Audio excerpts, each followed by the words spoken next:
can't believe this. When did you wake up to find this? I don't even know what time it is. All right, stay on the phone with me, sir. I just gotta ask you a few questions, okay? I'm getting some help to you. Are you with the patient now? Yeah, I can see her. Okay. All right. How old is the patient? She's 29. Okay. Is she awake at all right now? What makes you think she's dead? Is she awake? She's not breathing. Okay. Okay. Do you think she is beyond any help? I don't know. I'm too scared to get too close to her. Okay. Just stay on the phone with me, sir. I'm here with you. I'm here with you. Paramedics rushed to the couple's home and encountered a gruesome scene beyond their worst nightmares. It wasn't just that Lauren had been violently murdered in her own bedroom, but that the person sleeping next to her claimed to have no recollection of the night's events. Still, Matthew had an explanation for his missing memory, and it's one that shocked even the most seasoned detectives. 28-year-old Matthew Phelps and 29-year-old Lauren Hugelmeyer first met during their time together in a Kentucky middle school and bonded over a shared love for Star Wars. The pair lost touch for a while, but eventually reconnected. They started dating and were later married in November 2016. Matthew then moved into Lauren's quaint Raleigh townhouse to begin their married life. Scrolling through their social media feeds, the church-going couple appeared happy and very much in love. Lauren worked as an auditor, a Sunday school teacher, and a Scentsy salesperson. At the same time, Matthew was employed at a lawn care business and studying to become a pastor. Life was good, but all was not as it seemed to be. Well, that was until September 1st, 2017. Hi, I'm Lauren, your Scentsy independent consultant. Thank you so much for joining me for this Facebook party. I just want to show you an inside scoop about what my favorite Scentsy things are. It has been a blessing to my life, for real, because I've met so many amazing, talented, inspiring women in the few months that I've been doing Scentsy, and I cannot be more grateful for the opportunity that Scentsy has given me. Just 10 hours after Lauren posted an upbeat video to social media highlighting a new Scentsy product, Matthew made that harrowing call to 911. He explained to the dispatcher that he had just woken up from a dream to find himself covered in blood, with his wife lying in the fetal position on the bedroom floor. Paramedics rushed Lauren to a nearby hospital, where she was confirmed dead on arrival. An autopsy report later told a terrifying story of what happened that night. The medical examiner found that she had suffered 123 distinct stab wounds and cuts, some up to 4 inches deep, to her head, neck, abdomen, and arms. In addition, she had countless defense wounds and hair, later determined to be Matthew's, clutched in one of her hands. Therefore, the medical examiner listed her official cause of death as homicide by multiple sharp force injuries. Meanwhile, Matthew, who police found emotionless at the scene, was apprehended and brought to the station for questioning. Investigators honed in on the fact that during the 911 call, Matthew seemed to be blaming his actions on something truly bizarre. When did you wake up? I don't know.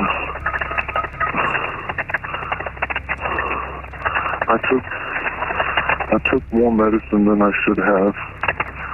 What medicine did you take?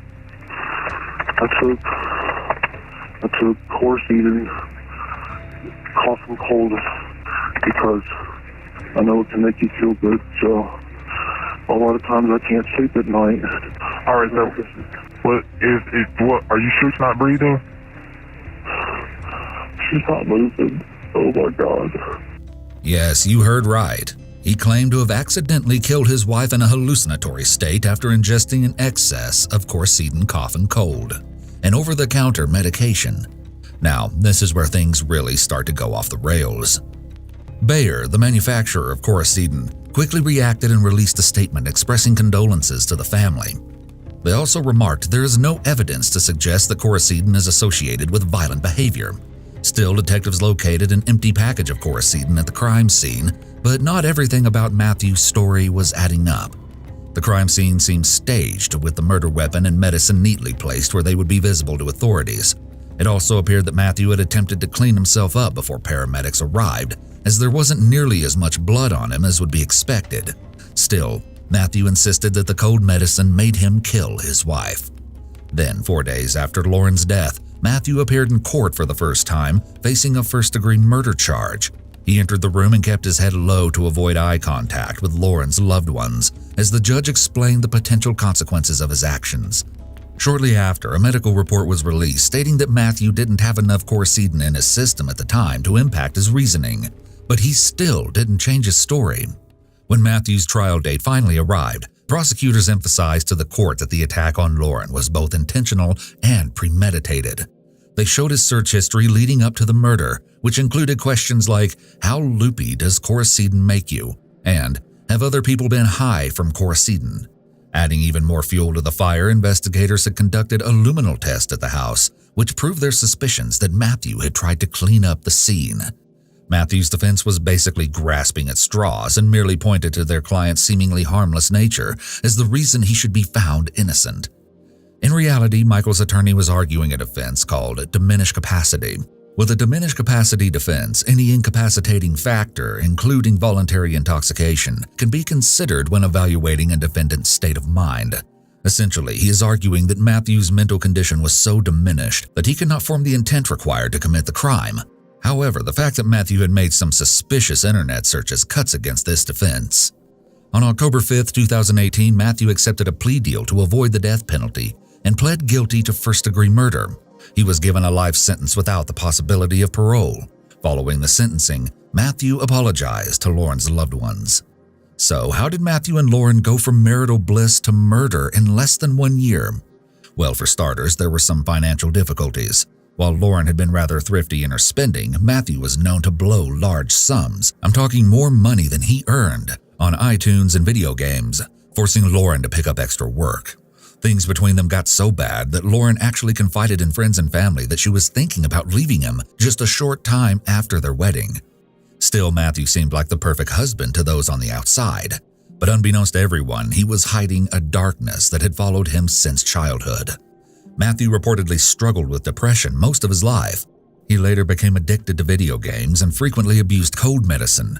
Oh, and he was so obsessed with the 2000 horror film American Psycho that he made a secret Instagram account under @Marty_radical to share photos of himself dressed as the movie's killer. Matthew's apparent hero worship of a movie serial killer should send alarm bells ringing. Idolizing Patrick Bateman and dressing up like his character is a sign that Matthew may have been fantasizing about what it would have been like to actually be him. He also shared personal posts on other platforms, with one reading, "Ever since I was little, I've had some strong activity in my dreams. Nightmares, night terrors, sleepwalking, hallucinations, and controlled dreams have filled my life so far." It later came out that Matthew had previously been married and was allegedly violent with his ex-wife, who testified against him in court. Moreover, Lauren's friends told investigators that Matthew had something of an inappropriate relationship with one of their neighbors.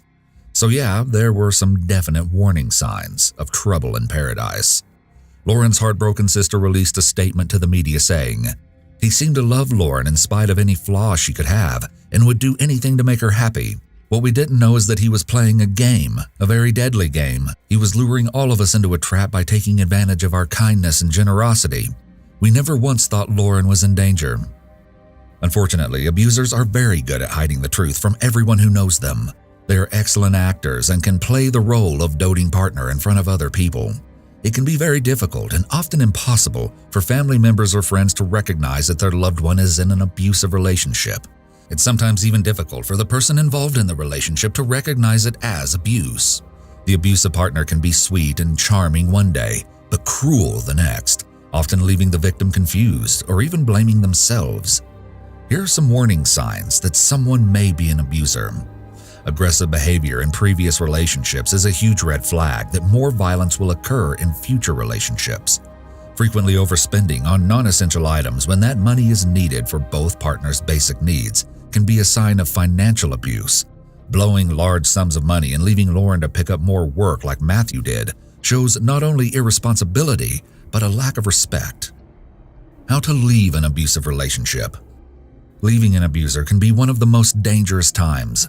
Reach out to a professional for help on safely leaving an abusive situation. They can help you come up with a plan.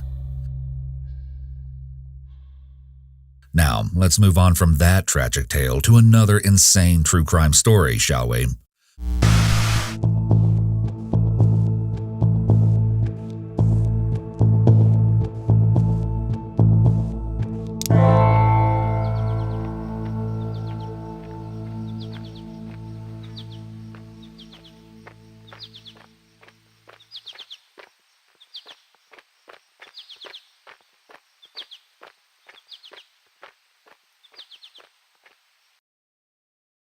What you just saw is the last known footage of Sandra Cantu, an 8-year-old little girl who disappeared from a close-knit California community.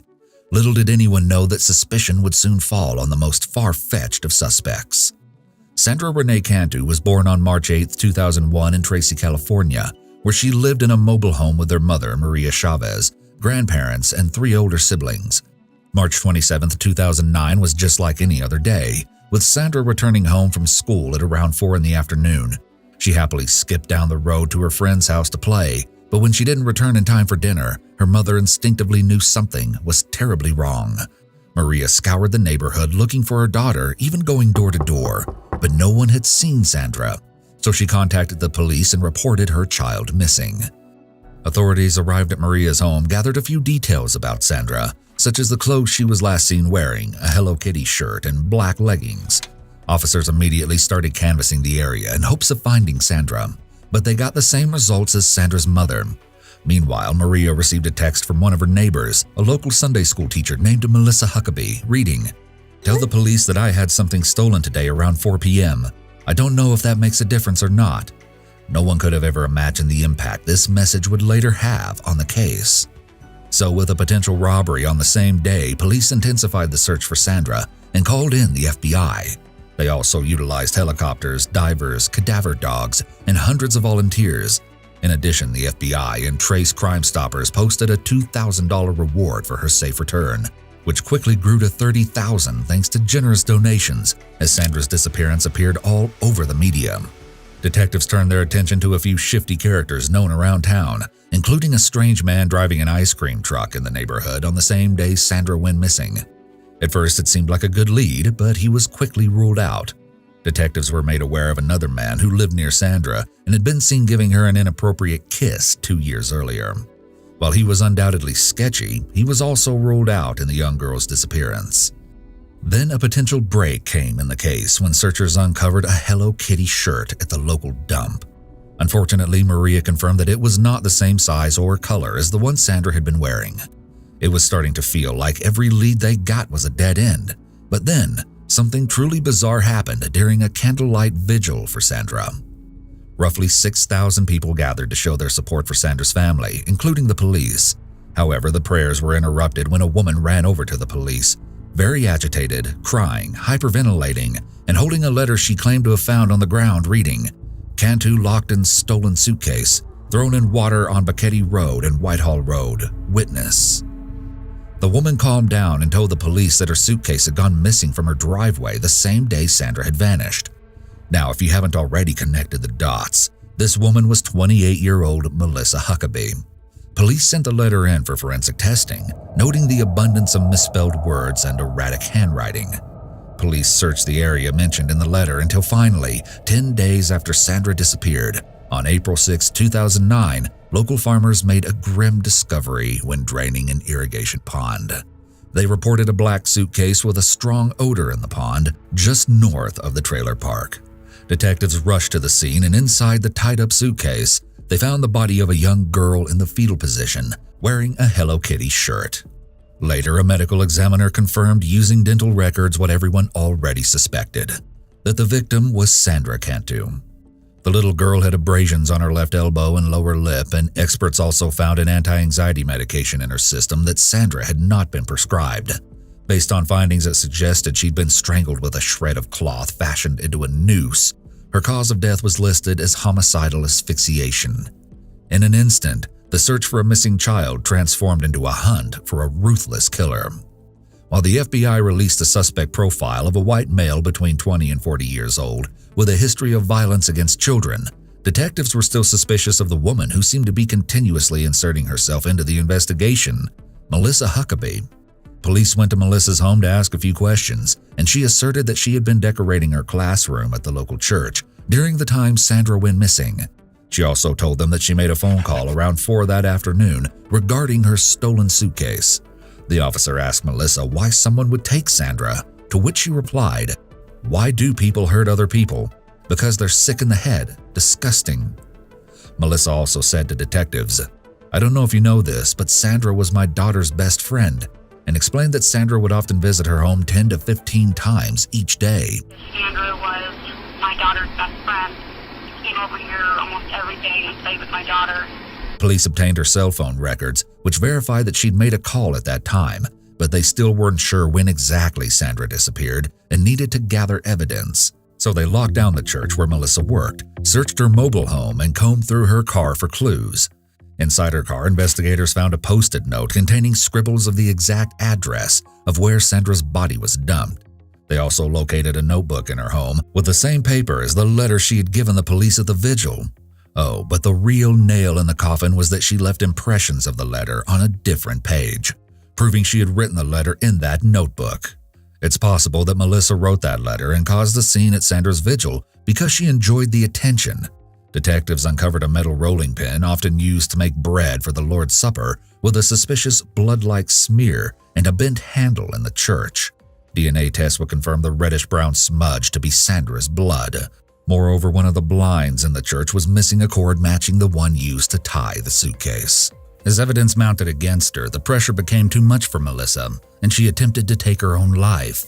Investigators had to wait until the hospital released her before another interview, but they asked a few questions over the phone. Fingers were sort of pointing toward your dad or your grandfather, and you wanted to make something clear, right?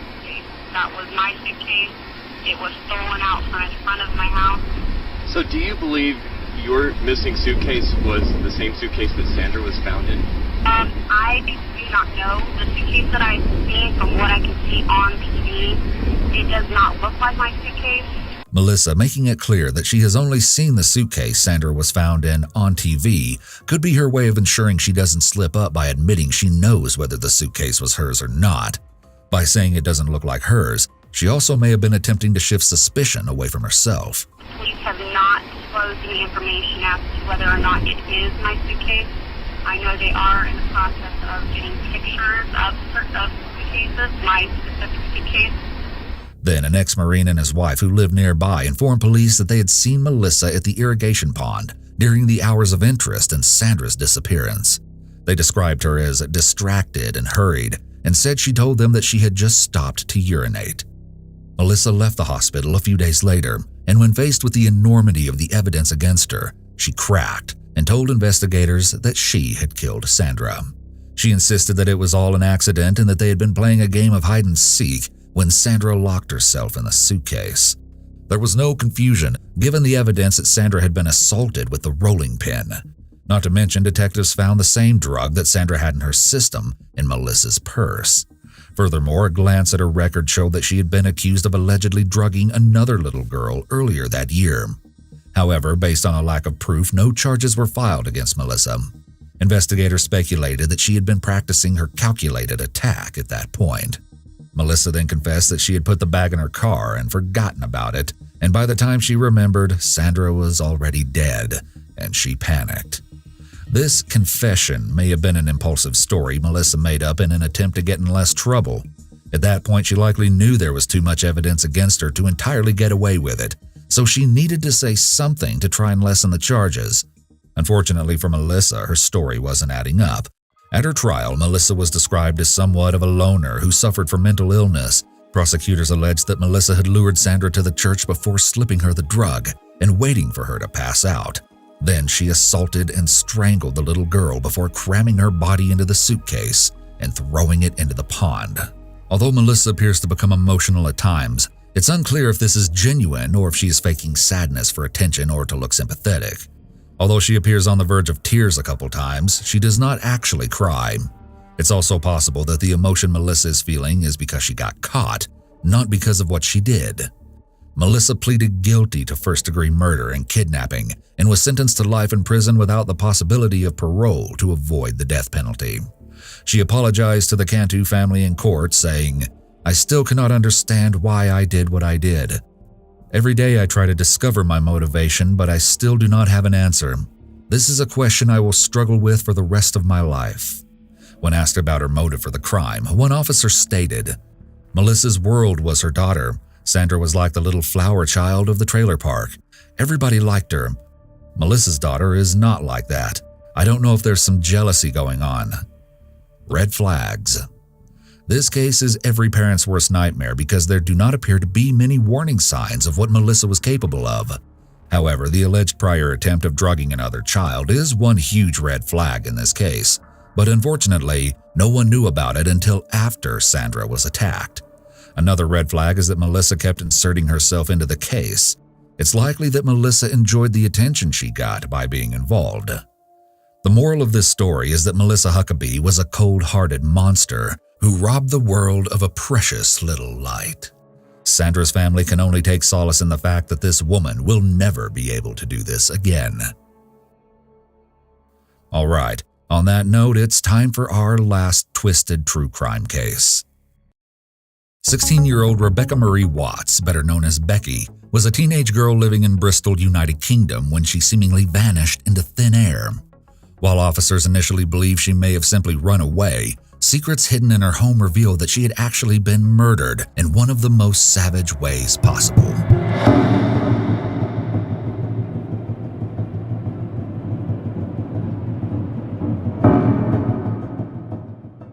On June 3, 1998, Becky was born to Tanya Watts and Darren Galsworthy, who split up shortly after discovering the pregnancy. Therefore, Becky lived separately with her mother, but when she was 3 years old, the Bristol Safeguarding Children Board decided she would receive better care living with her father. At this point, Darren had married a woman named Angie and settled into a life with her and her son, 12-year-old Nathan Matthews. Still, they welcomed Becky with open arms, and the environment with both children seemed to be a great fit, as Nathan doted on his new little sister. Despite their 9-year age difference and some typical sibling arguments, the two were said to have formed a strong bond right away.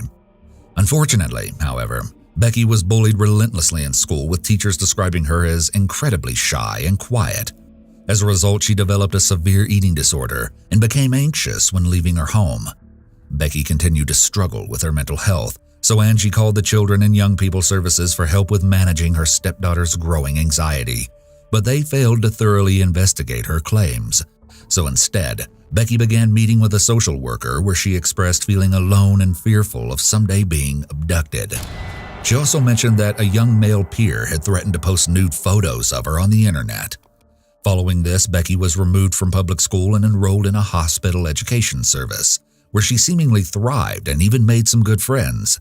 She also began dating a fellow high school student named Luke Oberhansley, but unfortunately, things were about to take a grim turn. Sadly, around this time, Angie was diagnosed with multiple sclerosis, which took a massive toll on the entire family. As a result, tensions were running high and there was more arguing in the household, but her son Nathan and his long-term girlfriend, Shauna Hoare, stepped in to help. After her diagnosis, Shauna actually became a registered caregiver for Angie. This leads us to February 18, 2015. Becky left home to enjoy an evening at the local rugby club before attending a sleepover with some friends. She woke up early the next day and headed back to her house, excited to see her boyfriend in a few hours. Around 11 in the morning, Luke sent her a message indicating he was ready to meet up, to which she replied, "Goody XXXX," followed by a final text saying she was jamming out to music. Then, nothing. Becky suddenly stopped responding to text messages, phone calls, and social media. At first, her family just assumed she was off with friends or her boyfriend, but they started to get worried when she still hadn't come home the following evening. So they contacted the police and reported her missing. Angie confirmed that she had briefly spoken with Becky at their home shortly after 11 on the day she went missing, but she was hurrying off to an appointment and didn't gather much from their conversation. Given Becky's age and history of mental health issues, police took her disappearance seriously from the jump. They speculated that she might have taken her own life, so they began large-scale searches of nearby areas, but there was no sign of the teenager anywhere. While searching her bedroom, they realized that her cell phone, tablet, and laptop were all missing. Oddly, though, all of her clothes and money were left behind. Authorities wondered if she had simply run away, but her parents insisted that she wouldn't leave without telling anyone. Then, a few days after she disappeared, her father and grandmother captured the world's attention by making a public plea for her safe return. Following the appeal, #FindBecky started trending on social media. With virtually no leads, detectives started interviewing everyone close to Becky, starting with her family members. Shauna spoke up first and said that while she didn't see Becky, she heard someone go down the stairs that morning, followed by the front door closing, and assumed it was her leaving. Nathan was also at home that day as he and Shauna had been caring for Angie, and he provided the same story to police, that he believed he heard Becky but never actually saw her that day. So under the impression that Becky was at home just before she vanished, investigators sent in a forensic team to search. They uncovered small bits of blood around the doorframe of Becky's bedroom at varying heights, suggesting that there had been a struggle of some kind. They also discovered a fingerprint and sent all the evidence off for testing. Detectives called in Shauna and Nathan for further questioning. It's just a minor thing really, but I think some of our colleagues were trying to speak to Nathan, perceived a bit of reluctance. Do you have any knowledge of that? Not to my knowledge, and I wouldn't know, no. No. Nathan had any sort of concerns about speaking to us? Not that he's told me, no. No. Okay. If he does, I wouldn't know then. During Shauna's interview, there are a few things that raise suspicion. She laughs nervously when answering a lot of the questions, which is inappropriate given she is discussing her boyfriend's sister, whom she knows well. How is he finding it? He's found it quite hard, actually. Again, he's kind of more thinking, my God, if it was... Yeah. Or again, knowing how hard it'd be for his mum at the moment.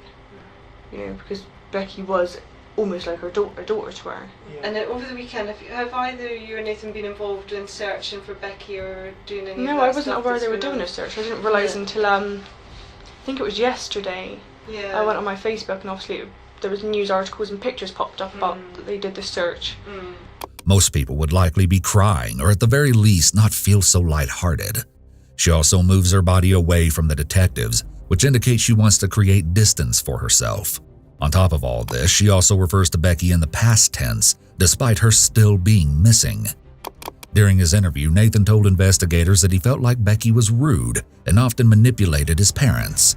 While this information came as a surprise to the police, they had no reason to hold the couple and let them go. But that would all change the next day. Test results on the evidence collected at the home showed that the blood belonged to Becky and the fingerprint matched Nathan. Based on what he said in his interview, officers felt they had enough to arrest the couple on suspicion of murder.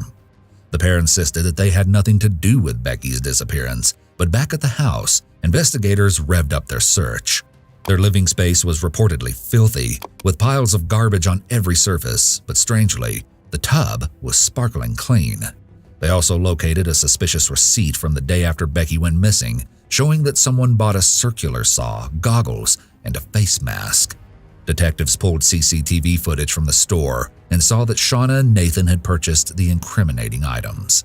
With all of the evidence stacked against him, Nathan knew the jig was up and finally confessed to something more horrible than anyone ever could have imagined. Well, I came up with the idea to scare her, because, to try and... she'd leave things out on the floor of my mum to trip over, and obviously would talk to her. And I thought if I was, able to scare her, and obviously her not be harmed, and obviously be released. Obviously when she got back, she obviously would have been scared and more appreciative of things, as people are. Okay. During this clip, Nathan remained bent over, staring down at the floor. This closed posture could indicate that he has given up. He avoided eye contact, which can be associated with feeling uncomfortable or anxious. So tell me what you thought you were going to do. What your plan was. So obviously stick her in the suitcase. Obviously put tape around her mouth so she wouldn't make any noise. And then I was thinking of a wooded area or whatever. I'll obviously scare her and say start treating people better, not being self-centered. Nathan's repeated use of the word obviously could be his way to try and make his behavior seem more normal than it is. And then make a threat of or this could happen again or worse or something like that, and then come back and obviously would have acted as normal. So when did you think all of this up? Because obviously she won't listen to me about leaving shit on the floor for my mum to trip up on. She doesn't listen to her dad about it. Just trying to find a way of making her actually listen. He prepared a written confession with his lawyer, reading in part, "In my car I had a large bag, a stun device, handcuffs, tape, and a mask. I had developed an idea to scare Rebecca by kidnapping her. I wanted to kidnap her to scare her and teach her a lesson. I believed that she was selfish and her behavior towards my mother was a risk to her health. He claimed to have panicked and strangled Becky in her bedroom when his mask fell off before stuffing her body, along with her cell phone, tablet, and laptop into the large bag. Nathan said he put the bag in the trunk of his car and only took it out later when no one was around to dismember Becky's corpse in the bathtub. An autopsy later revealed that Becky had been cut into 8 separate parts and had suffered over 40 injuries, including 19 knife wounds after her death. Nathan then left the body in a garden shed near the flat he shared with Shauna. Finally, he stated, "Shauna did not know anything about me causing the death of Rebecca or my attempt to dispose of and hide the body. Had she known, she would have reported me to the police." Nathan was charged with Becky's murder, and shortly after, her remains were located precisely where he said they would be. It was later confirmed that the owners of the garden shed, friends of Shauna and Nathan's, had accepted a promise of £10,000 from Nathan in return for their help and discretion. They were each charged with assisting an offender and served time in prison for their roles, although they denied knowing what was inside the bags. Following Nathan's confession, Shauna continued to tearfully deny any knowledge of what happened to Becky. I can't even look at him. I was sat in the courtroom today and I just wanted to, I say kill him, that's a bad choice of words. I felt sick looking at him, knowing what he did. Shauna has her arms crossed. This position, with her arms hugging her torso, can be self-soothing and a protective position. However, it could also indicate that she is feeling defensive. If this is the first time Shauna is being told that Becky's body was found at her house, then her reaction is somewhat unusual, as she doesn't appear to be surprised and speaks with a lack of emotion. And yeah, I didn't always like Becky, but she was a nice enough girl. She was so young. And the fact that we've got a little girl ourselves. I'm carrying his unborn children.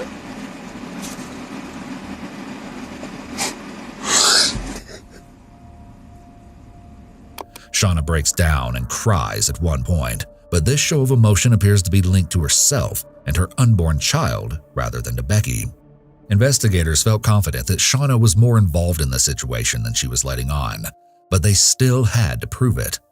During questioning, they gathered that the couple had enjoyed an evening of Monopoly and takeout food after the crime. Still, when asked about Shauna's involvement, Nathan adamantly claimed to be the sole perpetrator. It was pretty hard to believe that Nathan had carried out such a gruesome crime without Shauna noticing a thing. Then, cell phone records emerged containing horrifying messages between the pair, including plans to kidnap young girls in the time leading up to Becky's murder. One text from Shauna to Nathan read, "Just went to Cost Cutter and saw a very pretty petite girl. Almost knocked her out to bring her home. LOL, XOXO." Moreover, it was later learned that the couple had started dating when Nathan was in his early 20s and Shauna was just 14 years old. Not only could this relationship be illegal, but there's a huge maturity level difference between a 14-year-old and a 20-something-year-old, and it's likely that this imbalance could result in the younger partner being manipulated. Shauna was consequently charged with perverting the course of justice, and after her DNA was discovered in a bag with Becky's remains and inside one of the face masks, she was also charged with murder. Shauna and Nathan were also charged with conspiracy to kidnap, preventing the lawful burial of a body, possessing a prohibited weapon, and 4 unrelated counts of making indecent images of children. At their trial, Nathan alleged that Becky's death was a horrible accident, and while he admitted to the other charges, he denied the murder charge. Shauna denied any involvement whatsoever and referred to the text messages between herself and Nathan as unfortunate and sarcastic. After nearly 5 weeks, the trial came to a dramatic conclusion, with Nathan being escorted to the courthouse for sentencing in a police convoy. He was ultimately found guilty of murder and Shauna guilty of manslaughter. Additionally, they were both found guilty of all other charges against them. Nathan was handed a